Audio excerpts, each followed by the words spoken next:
Hello दोस्तों, welcome to Vidya home. आज हम आपके लिए लाए हैं कॉन्स्टिट्यूशनल लॉ ऑफ इंडिया में मौलिक अधिकारों में समानता के अधिकार अनुच्छेद 14 से 18 को कैसे समझें। तो चलिए देखते हैं समानता के अधिकार।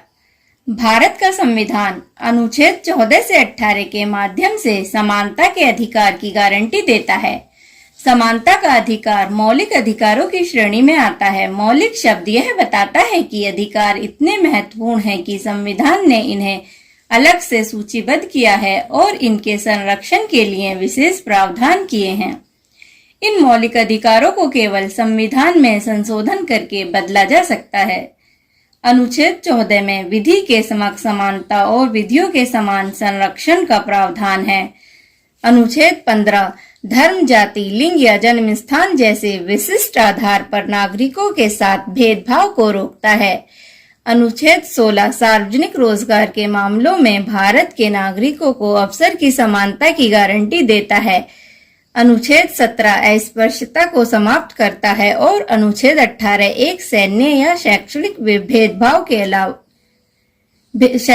भेद के अलावा उपाधियों को समाप्त करता है। समानता के अधिकार अनुच्छेद 14 से 18 निम्नलिखित हैं। नंबर 1 विधि के समक्ष समानता और विधियों के समान संरक्षण। अनुच्छेद 14 के अनुसार राज्य भारत के किसी राज्य क्षेत्र में किसी व्यक्ति को विधि के समक्ष समानता या विधियों के समान संरक्षण से इनकार नहीं करेगा, यानी कोई भी आदमी कानून से ऊपर नहीं है। विधि के समक्ष समानता का विचार ब्रिटिश विधि से लिया गया है। यह एक नकारात्मक अवधारणा है जो यह सुनिश्चित करती है कि किसी के पास कोई विशेष अधिकार नहीं है।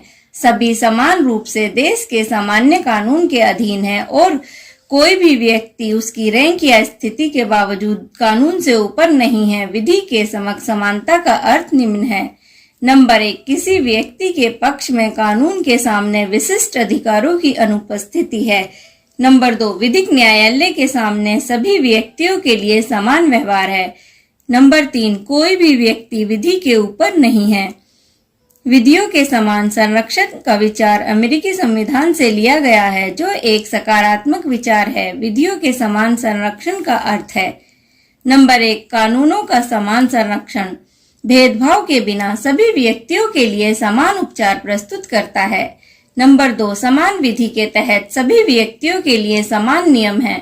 नंबर 3 विधियों द्वारा दिए गए विशेष अधिकार और विशेष दायित्व के तहत भी समान परिस्थितियों में समान व्यवहार होना चाहिए। British न्यायवादी A.V. डाइसी के अनुसार विधि के समक्ष समानता का विचार विधि के शासन के सिद्धांत का मूल तत्व है। विधि के शासन के सिद्धांत का अर्थ है कि किसी भी व्यक्ति को विधि के उल्लंघन के अलावा दंडित नहीं किया जा सकता। कोई भी व्यक्ति चाहे अमीर हो या गरीब, ऊंचा नीचा, छोटा बड़ा, कानून से ऊपर नहीं। नंबर 2 धर्म, नस्ल, जाति, लिंग, जन्म स्थान के आधार पर भेदभाव करने से रोक। अनुच्छेद 15 के मुख्य बिंदु निम्न हैं। अनुच्छेद 15 क्लोज 1 के अनुसार राज्य भारत के किसी भी नागरिक को धर्म, जाति, लिंग, जन्म स्थान या उसमें से किसी के आधार पर भेदभाव करने से रोकता है। अनुच्छेद 15 क्लोज 2 के अनुसार राज्य किसी ऐसी विकलांगता, दायित्व, प्रतिबंध या शर्त को रोकता है जो नागरिक को केवल धर्म, जाति, लिंग या जन्म स्थान के कारण दुकानों, सार्वजनिक रेस्तरां, होटल और मनोरंजन के स्थानों पर जाने या कुओं, टैंकों, स्नान घाटों, सड़कों और सार्वजनिक रिजॉर्ट के स्थानों का उपयोग करने पर पूरी तरह से या आंशिक रूप से पाबंदी लगाते हैं। अनुच्छेद 15 क्लोज 3 के अनुसार राज्य को महिलाओं और बच्चों की सुरक्षा के लिए विशेष प्रावधान करने का अधिकार देता है। अनुच्छेद 15 क्लोज 3 के अनुसार राज्य को महिलाओं और बच्चों के लिए विशेष प्रावधान करने से कोई शक्ति नहीं रोकेगी। समाज के इन दो वर्गों की बेहतरी के लिए राज्य विशेष प्रावधान कर सकता है और इसके लिए विशेष संस्थानों की स्थापना की जा सकती है, जैसे स्थानीय निकायों में आरक्षण की व्यवस्था या बच्चों के लिए निःशुल्क शिक्षा की व्यवस्था करना आदि। अनुच्छेद 15 क्लोज 4 के अनुसार किसी भी सामाजिक और शैक्षणिक रूप से पिछड़े वर्ग के नागरिकों की उन्नति के लिए या अनुसूचित जाति या अनुसूचित जनजाति के लिए विशेष प्रावधान करता है और इस तरह के प्रावधान को भेदभावपूर्ण होने पर चुनौती नहीं दी जा सकती है। राज्य को पिछड़े वर्गों के हितों के संरक्षण के लिए विशेष प्रावधान करने में सक्षम बनाता है, जैसे विधानमंडल में सीटों का आरक्षण या सार्वजनिक शिक्षा के संस्थानों में शुल्क में छूट आदि। राज्य को यह भी अधिकार है कि वह सामाजिक और शिक्षा के कारण पिछड़े वर्गों या अनुसूचित जाति या अनुसूचित जनजाति के लोगों के लिए शिक्षण संस्थानों में प्रवेश के लिए छूट संबंधी कोई नियम बना सकता है। ये शिक्षण संस्थान राज्य से अनुदान प्राप्त निजी या अल्पसंख्यक किसी भी प्रकार के हो सकते हैं। नंबर 3, सार्वजनिक रोजगार में अवसर की समानता। भारत के संविधान के अनुच्छेद 16 के अनुसार राज्य रोजगार के मामलों में सभी के साथ समान व्यवहार करेगा। रोजगार देने में जाति, धर्म, पंथ, वंश या जन्म स्थान के आधार पर किसी भी नागरिक के साथ भेदभाव नहीं किया जाएगा। इस प्रकार यह अनुच्छेद सभी नागरिकों के लिए सार्वजनिक रोजगार में अवसर की समानता की गारंटी देता है। यह राज्य को आवश्यक योग्यता निर्धारित करने से नहीं रोकता है। इस अधिकार के कुछ अपवाद निम्न हैं। नंबर 1, संसद यह उल्लेख करते हुए एक कानून पारित कर सकती है कि विशिष्ट नौकरियां केवल उन उम्मीदवारों द्वारा भरी जा सकती हैं जो किसी विशेष क्षेत्र में निवास कर रहे हैं। यह आवश्यकता मुख्य रूप से उन पदों के लिए है जिन क्षेत्रों के इलाकों में क्षेत्रीय भाषा के ज्ञान की आवश्यकता होती है। नंबर 2, राज्य पिछड़े वर्गों, अनुसूचित जातियों या अनुसूचित जनजातियों के सदस्यों के लिए कुछ पद निर्धारित कर सकता है जो समाज के कमजोर वर्गों के उत्थान के लिए राज्य के अधीन सेवाओं में उचित प्रतिनिधित्व नहीं करते हैं। नंबर 3, इसके अलावा एक कानून पारित किया जा सकता है जो यह कह सकता है कि किसी भी धार्मिक संस्था के कार्यालय के धारक भी उस विशिष्ट धर्म को मानने वाले व्यक्ति होंगे।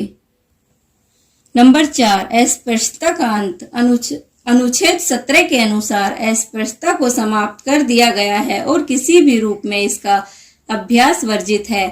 अस्पृश्यता से उत्पन्न किसी भी प्रकार की गलती मौजूदा कानून के अनुसार एक दंडनीय अपराध होगा। अस्पृश्यता अपराध अधिनियम 1955 इस तरह की सामाजिक प्रथाओं के उन्मूलन की दिशा में एक बड़ा कदम है।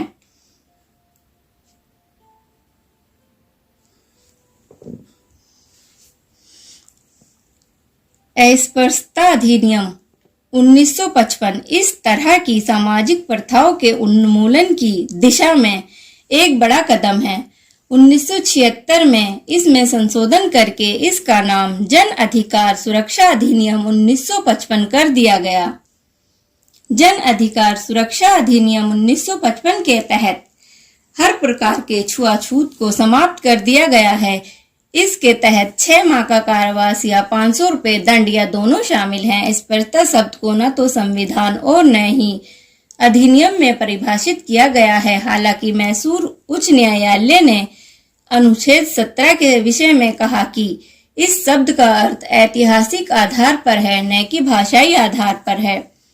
कुछ वर्गों और लोगों पर उनके जन्म और जातीय आधार पर सामाजिक अयोग्यता थी। अधिनियम के तहत निम्नलिखित कार्यों को अपराध माना गया है, जैसे सार्वजनिक पूजा स्थल में पूजा से रोकना, किसी सार्वजनिक स्थल जैसे होटल, दुकान, सिनेमा, हॉस्पिटल आदि में प्रवेश से रोकना, अस्पृश्यता के आधार पर अनुसूचित जाति या अनुसूचित जनजाति के व्यक्ति का अपमान करना, इस आधार पर किसी व्यक्ति को बिक्री या सेवा को न मानना, अस्पृश्यता को प्रत्यक्ष और अप्रत्यक्ष रूप से स्वीकार करना आदि। नंबर 4, उपाधियों का अंत। अनुच्छेद 18 किसी भी नागरिक या गैर नागरिक को किसी भी निकाय पर खिताब देने के लिए राज्य को प्रतिबंधित करता है। सैन्य और शैक्षणिक अंतर को हालांकि छूट दी गई है। अनुच्छेद 18 के अनुसार भारत का कोई नागरिक विदेशी राज्य से कोई उपाधि प्राप्त नहीं करेगा। और कोई विदेशी राज्य के अधीन लाभ या विश्वास के किसी पद को धारण करते हुए किसी विदेशी राज्य से कोई भी उपाधि राष्ट्रपति की सहमति के बिना स्वीकार नहीं करेगा। अतः यह स्पष्ट है कि भारत में ब्रिटिश काल के दौरान दिए गए पद जैसे महाराजा, राज बहादुर, राय बहादुर, राज साहब, दीवान बहादुर आदि उपाधियों को अनुच्छेद 18 के तहत प्रतिबंधित कर दिया गया है, क्योंकि ये सब राज्य के समक्ष समानता के अधिकार के विरुद्ध थे। 1996 में उच्चतम न्यायालय ने पद्म विभूषण, पद्म भूषण और पद्मश्री की उपाधियों को उचित ठहराया था, क्योंकि ये केवल पुरस्कार हैं। दोस्तों, विधि के विषय से संबंधित वीडियो और important notes and question bank के लिए नीचे दिए लिंक पर विजिट करें www.vidyahome.com। Thank you guys.